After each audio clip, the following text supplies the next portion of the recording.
ล่าสุดครับบริษัทได้วางจำหน่ายตู้เลี้ยงปลาอัจฉริยะที่เรียกว่า Xiaomi Geometric Control AI Fish Tank ซึ่งสามารถป้อนอาหารปลาได้เองและยังสามารถควบคุมอุณหภูมิของน้ำผ่านทางสมาร์ทโฟนได้อีกด้วย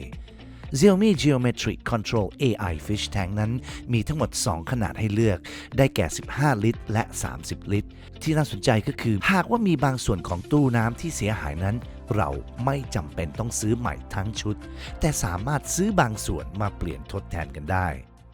หากอนาคตทางผู้ผลิตนั้นมีการอัปเดตอุปกรณ์บางส่วนชิ้นใหม่ผู้ใช้งานก็จะสามารถซื้อชิ้นส่วนที่มีการอัปเดตแล้วมาเปลี่ยนแทนอันเก่าได้อีกด้วยคุณสมบัติเด่นของ Xiaomi Geometric Control AI Fish Tank คือตู้น้ำตู้นี้นะครับสามารถให้อาหารปลาแบบอัตโนมัติได้โดยการกดปุ่มบนตัวแท้งหรือควบคุมการให้อาหารผ่านทางแอปพลิเคชันได้ด้วยในส่วนของระบบควบคุมอุณหภูมินั้นเราสามารถตั้งค่าให้เหมาะสมกับปลาแต่ละชนิดได้ด้วยตัวแท้งเหรอครับมีระบบให้ออกซิเจน3ระดับครับและยังมีระบบกรองน้ำ4ชั้นสามารถฆ่าเชื้อแบคทีเรียส่วนตัวแท้งน้ำเองก็ยังมีระบบตรวจจับคุณภาพของน้ำที่ชื่อ TTS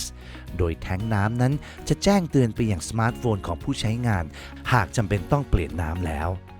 ตู้ปลาอัจฉริยะ Xiaomi Geometric Control AI Fish Tank นั้นเคาะราคาออกมาที่